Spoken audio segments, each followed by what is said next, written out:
And so by working with Henry, by working on very complex projects with some of the largest clients in the world, such as yourself, we realized that we need to promote an anti-silo mindset, because it's not companies or institutions that disrupt, it's people that disrupt. Voices of Innovation invites big thinkers with bold ideas to talk about the influence of technology in today's society. I'm your host, Lev Gonick, and we're recording today's episodes from the Agentic AI and the Student Experience Summit, a global gathering of over 600 education and industry leaders hosted by Arizona State University. Let's jump in. Hi, everybody. We're back again for another episode of Voices of Innovation. I am thrilled to have Vala Afshar here, not only to talk about his brand new book on autonomous and the amazing keynote that you just gave us here, but also because I love that I'm turning the tables on you.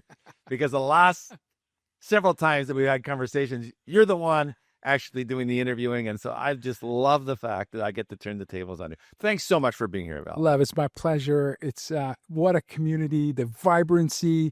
You've got incredible men and women who are, as Steve Jobs said, putting a dent in the universe, and they're convening here. And I can't believe the last day of the conference, in all the sessions, have standing room. I think I counted like 60, 70 people lined along the walls for the first time event. Kudos. Unbelievable. Yeah. Oh, thanks again. And obviously, the talent that we're attracting to do the sharing, you and your co-author.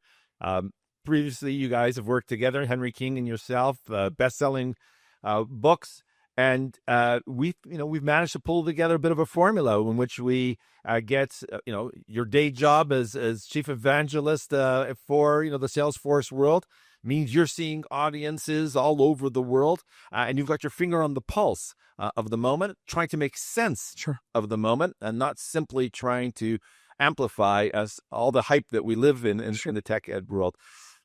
Let me invite you to give us a little bit of the arc that comes just before the current book that you just published, and it was just released 10 days ago. Sure. Bring Bring us up to speed about sort of where you and your co-author, Henry, started your journey together and the intent of the early work that brings us, and I'll pause you before we get to autonomous. Sure.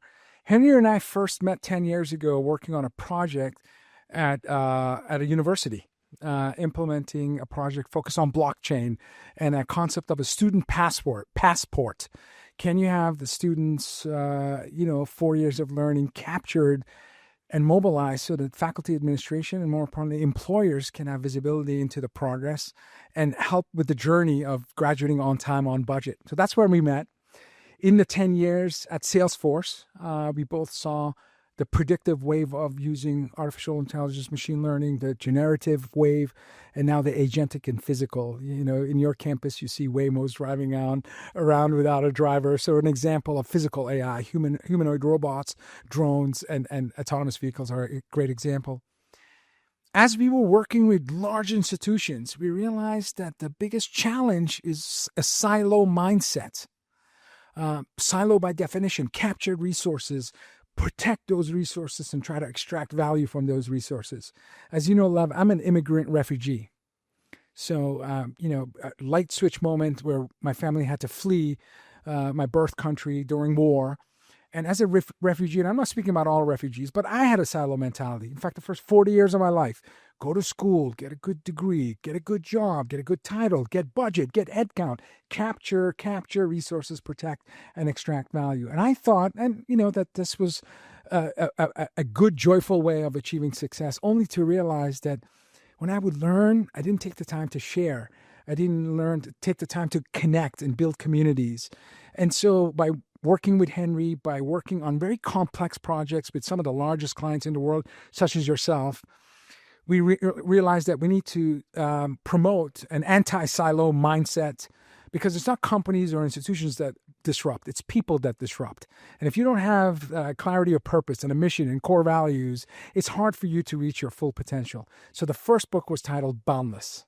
How do you reach your boundless potential? And we identified 7 design thinking principles that go into creating an anti-silo mindset in an organization. We studied the fastest growing companies based on double-digit compound annual growth rates and found commonalities, including my own company. So that was the first book. Okay, I'm going to stop you there. I'm going to stop you there. And invite you to share. Well, let me just share with those who are listening and viewing that one might think that you and your co-author have spent the last 7 or 8 years working daily, on your books together, and you revealed on stage that actually today was the very first time in 8 years, Henry shared, that you've actually been together In person. Yes. which is a remarkable thing to think about, because in some ways it's a kind of quintessential boundless way Thank you. of thinking about collaboration. Thank you. Who said long distance relationships can't work? That's right. Well, they're proof positive. And a credit to ASU for being the first event that brought us together. And then that's the power of the community you've built. But yes, Henry and I, the last time we saw each other was late 2017. We've written 2 best-selling books. We've published probably 75 to 100 news articles on ZDNet, on Inc., on Diginomica and other outlets. And it's incredible. But in order to have that success remote, you have to appreciate deliberate connections and how you integrate yourself and the folks you invite into your life, what type of value you distribute. So those are the first 3 design principles: connection, integration, distribution, and ultimately shared success. We're not a team because we work together. We're a team because we trust, respect, and like each other. And if you have that, magic can happen. Right. And I think that's how this community that's here, and I mean more possibly people who are interested in what we do here at ASU, see this as a generative community with empathy. One of the major themes that you shared on stage today, just how important that piece is. One of the things that I loved in Boundless, and now with Autonomy, which I actually did speed read because I shared with you a picture of me reading it over the weekend, is that you managed to capture a moment. Obviously, in the first book, a moment in which folks were trying to make sense of and having frameworks for figuring out how to intentionally break through the siloed realities that are inherited in the ways in which organizations are moving or not moving. Sure. Stasis. This new book very much also captures a moment in which it's very clear that not only is momentum necessary, but so is speed. Sure. Why? I think the currencies that matter most in a hyper-connected, knowledge-sharing economy is your ability to deliver value at the speed of need. And it's not just 4 years in an institution or 6 years with a graduate program. It's lifelong learning. Some of the most successful people I know in my life are self-educated because they value the importance of staying teachable. And you're a giver. Your institution is giving. President Crow is giving. You, by default, you try to find ways to do better. And when you identify the better path, you share. Hence, we call it of being of service. Absolutely. Yeah. It's servant leadership, and it's exemplified. And you're a leader in not just this industry. You're motivating and inspiring all industries adjacent to you. So speed is important because, the best thing you can do is give me back some time. I've been on the road 13 days now. I'm looking forward to going home. My parents live with us, my children, and I feel bad because, my wife manages our life even when I'm home. So to be able to, identify the jobs to be done, focus on shared success, and give folks some time back. And this is, I think, when we talk about artificial intelligence, especially agentic capabilities, where now it's no longer a tool, we've given autonomy and agency to software to execute on our behalf. I am an optimist. I believe that you can leverage this technology to not only elevate our ability to create more, add more value, and do it faster, smarter, but it also will take away what I consider wasteful activity, the wrong resources, the overutilizing a resource, underutilizing the resource, the mundane tasks to take the joy away from us. I'm a nerd, and I say that affectionately, but when I watch Iron Man and Tony Stark is having a conversation with Jarvis and they're building the superhero suit, that's how I envision future of work, whether you're in sales, service, marketing, commerce, human resources. You can accelerate your research, you can identify your blind spots, and you can get to, where you want to be faster and in a more joyful way. Talk a little bit about sort of the ways in which you and your co-author Henry King have framed agentic AI, both in, as it were, agentic and in the physical AI, because you, in the book and in the presentation today, you shared essentially the linkages between the two to help, again, sort of unpack. Because I think a lot of folks are thinking that, agentic AI is more marketing speak, but what you were able to share and unpack for us is really essentially the maturity of a basket of technologies that have been evolving over time. And I think it's worth us just spending a minute or two letting you unpack some of that. Sure. And I use physical AI because for those of us wondering, is this overhyped? Is this Web3, metaverse? And by the way, none of all those technologies are important. They'll come back. When I'm in Phoenix or my headquarters in San Francisco, you can go out in the street and count backwards from 30, and you'll see a car drive by without a driver. Waymos. There are about 800 in San Francisco. And we have more than double that here in the Valley. Unbelievable. That's unbelievable. So there's an immediate evidence, tangible evidence that machine learning and a combination of variety of AI, computer visioning, smart robotics, all the discipline, is now you have a car in busy cities transporting humans from A to B. And that self-driving capability, although it's scary, and if in the next generation autonomous vehicles, you don't even see a steering wheel. You don't see gas or brake pedal. There's no mirror. All human user interfaces have been removed. The Amazon Zoox is a perfect example. The passengers face each other and the car can rotate. There's no front or back.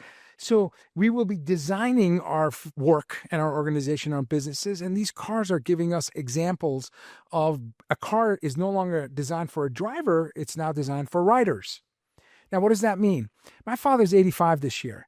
For 2 years, we've been having difficult conversations that, Dad, it's no longer safe for you to drive. And it took 2 years of heated conversations before you handed the keys to me. And that can be, and oftentimes is devastating. It is the most difficult conversation I've had in a long time, in decades, because my dad and I are car guys. We love, that's how we connect. But when I think of, 4 or 5 million men and women that lose their sight every year, I have friends who have seizures and that they no longer can operate a vehicle. The elderly, the optimistic view is that we will be able to leverage machinery and hardware and software and get from A to B, and we don't have to worry about some of these challenges that we face. At the same time, about 5 million men and women make their living by driving Lyft and Uber. And so I think about, or truck drivers, what does this mean 5 years, 10 years from now? So as you're going through incredible institutions like ASU, helping students, lifelong learners, create an opportunity where they can increase their rate of learning because the velocity, speed, and direction of innovation is unlike anything you and I have experienced in our lifetime. So you have to be able to learn fast and then apply good judgment. Values create value, and business can be the greatest platform for change, but it requires education. The biggest divide that exists for us, when I think about how my 3 children are going to grow and thrive, is education. It needs to be affordable, it needs to be accessible, and it needs to be relevant.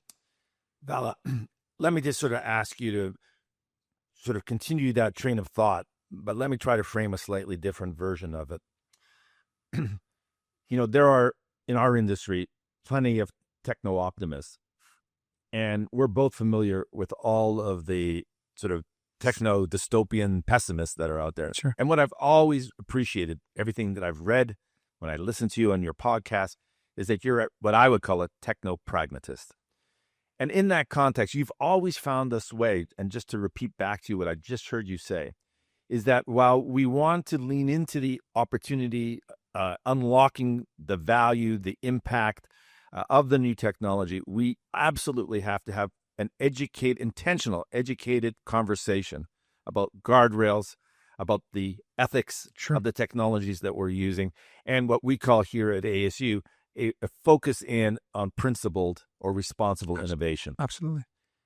As you think about that AI moment that we're in, and you think about autonomy, which is clearly, the main vehicle through which you want to talk about the moment, how do we, in your mind, find time to hold the space for the conversations around the guardrails and the ethics and the need to have a conversation about the human? That's a great question, and that's going to be a challenge for us for the throughout the rest of my career is to find that balance. And the reason why I'm an optimist is because, in my experience, the pessimist can sound smarter, but the future is built by optimists. And at least that's my experience. I think making sure trust is your number one core value. And trust for me is competence and character. Competence is you need to demonstrate capability and reliability. Both. You can't just be a capable person that I can't depend on or someone that I can depend on, but you can't help solve hard, complex problems. Character is integrity and benevolence. I love the word benevolence because there's a fine line between manipulating and inspiring, and that line is your intention, your intentionality. The intention for you to convene over 600 of the most innovative people we know in this industry together, and in fact outside this industry, is to ensure that as a team sport, we approach these difficult, uncertain times. There is a convergence of uncertainty unlike any time in my lifetime, whether it's political, it's climate, it's war, it's tariffs, it's new technology, business models. And so we need to really lean into each other. And we need to take advantage of the wisdom of the crowd, but do it in a graceful, deliberate way. So trust, I think, is the guiding principle for me and my colleagues and my team. Yes, and I'm aware of that, and we draw inspiration. I think we see actually one of the central roles of universities, and certainly our aspirational role as universities, to earn the right to continue to be viewed as the trusted source of an opportunity for people to discover their own and to be able to read backwards through history, as well as to participate in the current and the future. And that trust quotient is just enormously important in a moment in time where the sands are shifting around whether or not our institutions, who we think are trustworthy, can actually find a way to earn their trust. Absolutely. And what you're doing, which is remarkable, it truly is boundless, is that you are definitively the leader, innovative leader in this industry, and you're also the most trustworthy. So to be able to, I consider you not like a storm chaser, but you're amazingly at the edge of the most important emerging technology, and you have been throughout your career. So to maintain that trust as we navigate to the world of uncertainty with these incredible, most powerful technologies that we've experienced in our lifetime, there's a deliberateness that has to be maintained in order to have not only success innovating, but also maintaining trust. Vala, I'm going to leave it right there. That's a mic drop. Vala Afshar, ladies and gentlemen, thanks so much for joining me. My pleasure. Thank you.